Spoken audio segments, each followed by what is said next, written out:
అందరికి నమస్కారం. నేను శిరీష. ప్రస్తుతం మనతో పాటు ఉన్నారు ప్రముఖ ఆధ్యాత్మికవేత్త జ్యోతిష్య పండితులు పవన్ కుమార్ శర్మ గారు. గురుగారితో మాట్లాడతాం. నమస్కారం గురుగారు. శ్రీమాత్రే నమః. గురుగారు, విశేషంగా ఈ పరాభావనామ సంవత్సరంలో కన్యా రాశి వారికి ఎలా ఉండబోతుందంటారు? ఎలాంటి జాగ్రత్తలు తీసుకోవచ్చు అంటారు? ఈ నవగ్రహాల ప్రభావం ఎలా ఉంటుందంటారు ఈ సంవత్సరం? శ్రీ మహాగణాధిపతయే నమః. శివాయ గురవే నమః. ప్రేక్షకులందరికీ పరాభవనామ సంవత్సర శుభాకాంక్షలు. కన్యా రాశిని మనం గమనించినట్లయితే ఉత్తర ఫల్గుని నక్షత్రం 2, 3, 4 పాదాల వారు, హస్తా నక్షత్రం 1, 2, 3, 4 పాదాల వారు, చిత్తా నక్షత్రం 1, 2 పాదాల వారు ఈ కన్యా రాశిలోకి వస్తారు. వీళ్ళ ఆదాయం గమనించినట్లయితే 8, వ్యయం 11గా చెప్తున్నారు. రాజపూజ్యం 3, అవమానం కూడా 3 ఉన్నది. కాబట్టి ఆదాయం కంటే ఖర్చు ఎక్కువగా కనపడుతూ ఉన్నది. తర్వాత ఈ రాశి వారికి గురుడు యొక్క సంచారం జూన్ 1వ తారీఖు వరకు కూడా 10వ స్థానంలో గురుడు సంచారం కనపడుతుంది. ఆయన తామ్రమూర్తిగా ఉండడం వల్ల సామాన్యమైనటువంటి ఫలితాలు ఇస్తున్నారు.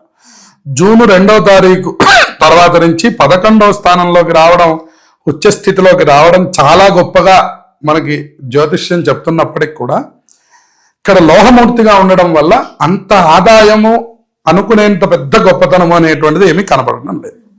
రాహుకేతువులు డిసెంబర్ 5వ తేదీ వరకు కూడా వెనకాల ఉన్నటువంటి యొక్క సింహరాశిలోనే సంచారం, అలాగే 6వ స్థానంలో ఉన్న రాహు మాత్రం అత్యద్భుతమైనటువంటి ఫలితాలను ఇస్తున్నాడని చెప్పవచ్చు.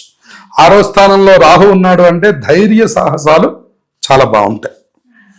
దానివలన వీళ్ళు చక్కనైనటువంటి ఫలితాలను పొందుతున్నారు, శుభప్రదమైన ఫలితాలను ఇస్తున్నారు వాళ్ళిద్దరూ కూడాను. అలాగే రజితమూర్తులుగా కూడా ఉన్నారు, దానివల్ల మంచి ఫలితాలు వస్తున్నాయి. రెండవది జీవిత భాగస్వామి ద్వారా ఆర్థిక లాభాలు పొందుతారు. రెండవది శుభప్రదమైనటువంటి ఫలితాలు ఉండడం వల్ల తోబుట్టువులు అంటే వీళ్ళకంటే పెద్దవాళ్ళైనటువంటి వాళ్ళ దగ్గర అక్కడి నుంచి రావాల్సినటువంటి గణనీయమైనటువంటి లాభాలన్నీ కూడా వీళ్ళకి కనబడుతున్నాయి. జీవితంలో మెరుగైనటువంటి ఆనందాన్ని పొందబోతున్నారని చెప్పాలి. సామాజిక సంబంధాలు చాలా చక్కగా కొనసాగుతాయి అని చెప్పాలి. రెండవది ఉదారమైనటువంటి దృక్పథం ద్వారా వాళ్ళు అనుకున్నటువంటి మార్గాన్ని చక్కగా సుగమం చేసుకొని వాళ్ళు వెళ్ళిపోతుంటారు. అంటే ఎలా వెళ్ళాలని వాళ్ళు అనుకుంటున్నారో అలాగే నిర్ణయం చేసుకొని వెళతారు. ఈ రెండవది వ్యక్తిగతంగా ఎదుగుదలని చూస్తారు.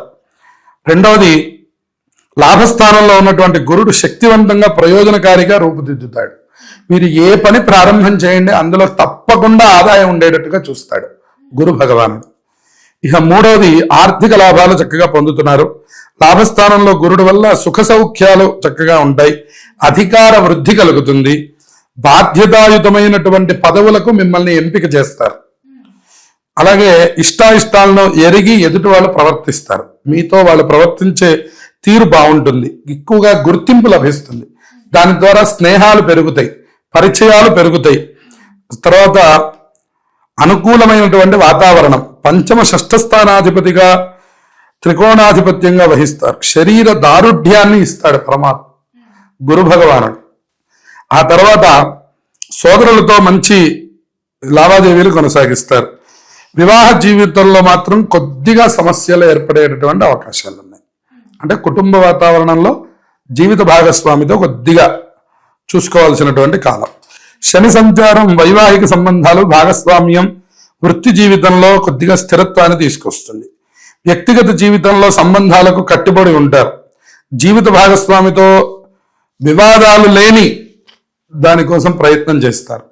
7వ స్థానంలో శని భగవానుడు ఎప్పుడైతే వక్రాన్ని చెందుతున్నాడో అంటే జూలై 26వ తారీఖు తర్వాత మనం అనుకున్న ఈ విభేదాలు వస్తే అప్పటి వరకు అనుకూలంగా వాతావరణం ఉంది. మంచి వ్యక్తిత్వంతో బలంగా ఉంటారు. కొత్త ఇల్లు లేదా వాహనాల్ని కొనుగోలు చేస్తారు. ఆ తర్వాత జీవితంలో విజయాన్ని సాధించగలుగుతారు. తర్వాత విద్యార్థులకు కూడా మంచి బలం ఉంది అని చెప్పవచ్చు. గురుబలం ఈ సంవత్సరం మొత్తం విద్యార్థులకు ఉండడం వల్ల అన్ని పరీక్షల్లోనూ ఉత్తీర్ణతని సాధిస్తారు.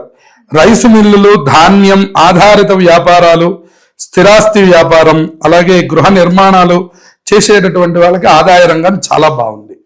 అలాగే రైతులకు కూడా ఆదాయం అనుకూలంగానే ఉంది, కానీ పంటల్లో చిన్న చిన్న నష్టములు కలిగేటటువంటి అవకాశాలు ఉన్నాయి. పంట సమయంలో పంటంతా తీసిన తర్వాత వచ్చే ఆదాయం మాత్రం చాలా బాగుంది.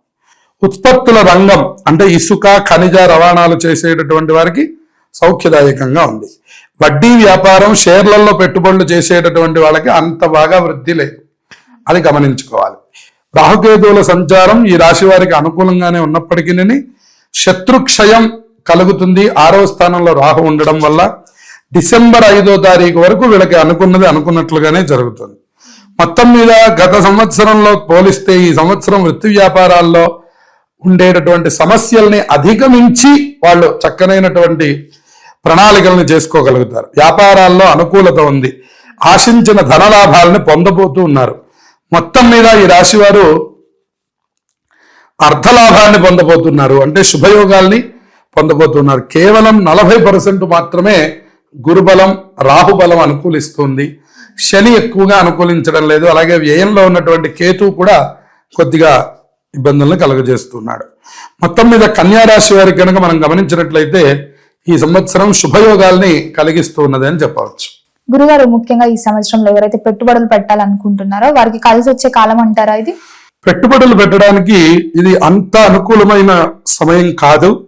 ఎవరైనప్పటికీ కూడాను అంటే భాగస్వామ్యం ఉన్న వాళ్ళు మాత్రం పెట్టుబడులు ఎక్కువగా పెట్టవద్దు.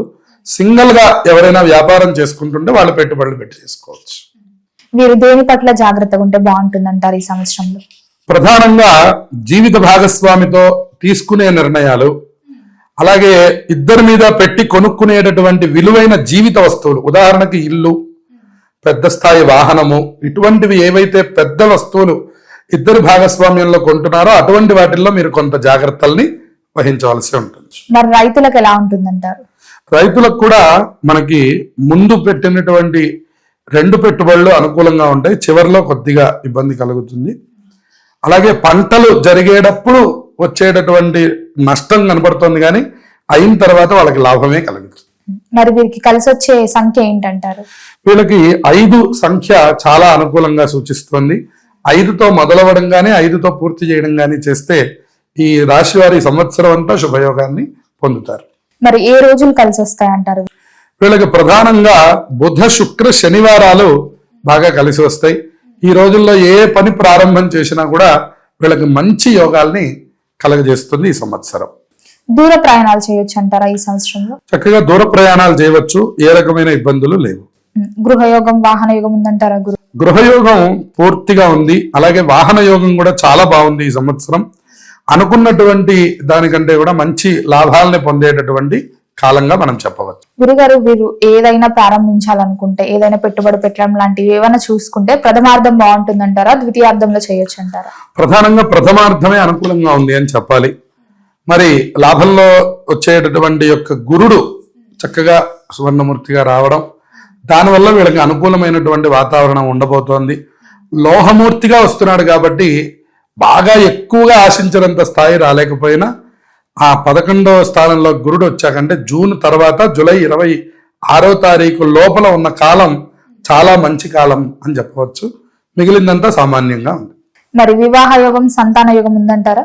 పూర్తి స్థాయిగా వివాహ యోగం కన్యా రాశి వారికి ఈ సంవత్సరం పరిపూర్ణంగా కనబడుతుంది. గురుబలం ఉంది, శని బలం ఉంది, రాహు బలం కూడా ఉంది. అందువల్ల ఎవరికి వివాహాలు కాలేదో వాళ్ళకి ఈ సంవత్సరం తప్పకుండా వివాహాలు పూర్తవుతాయి. మరి సంతాన యోగం? సంతాన యోగం కూడా అనుకూలంగా ఉంది. సంవత్సరం మధ్య భాగంలో నేను చెప్పినట్టు ఆ జూన్ నుంచి జూలై వరకు ఉన్న కాలం మంచి అనుకూలమైన కాలం. ఆ సమయంలో సంతాన సాఫల్యం కనబడుతుంది. మరి ఈ ఏడాదిలో వీరికి ప్రభుత్వ ఉద్యోగం వచ్చే అవకాశాలు ఏమైనా ఉన్నాయంటారా? ప్రభుత్వ ఉద్యోగానికి పూర్తి స్థాయిగా కనబడడం లేదు. శని భగవానుడి యొక్క దృష్టి ఉండడం వల్ల సామాన్యమైనటువంటి ప్రయత్నాలే తప్ప ప్రభుత్వ ఉద్యోగాలకు అంత అనుకూలం కాదు. మరి గురుగారు, ఈ ఏడాదంతా ఇంకా బాగుండాలంటే ఏ దైవాన్ని పూజించవచ్చు అంటారు? ఎలాంటి పరిహారాలు చేసుకుంటే ఈ కన్యా రాశి వారికి కలిసి వస్తుందంట? ప్రధానంగా గురుబలం ఇంకా పొందాలి అని అనుకున్నటువంటి వాళ్ళు దత్తాత్రేయుడి యొక్క స్తోత్రాన్ని బాగా చదువుకోవడం, అలాగే శని యొక్క బాధలు తగ్గడం కోసం ప్రతిరోజు కూడా విశ్వనాథాష్టకం, మన కాశీ విశ్వనాథుడి యొక్క అష్టకం చదువుకోవడం, ప్రతిరోజు దర్శనం చేస్తూ ఉండడం వల్ల మంచి శుభయోగాలు ఈ రాశి వారు పొందుతారు. గురుగారు, మొత్తం మీద ఈ సంవత్సరంలో కన్యా రాశి వారికి ఎలా ఉంది, ఎలాంటి జాగ్రత్తలు తీసుకోవాలి, ఎలాంటి పరిహారాలు చేయాలో కూడా తెలియజేసినందుకు ధన్యవాదాలు. శుభమస్తు.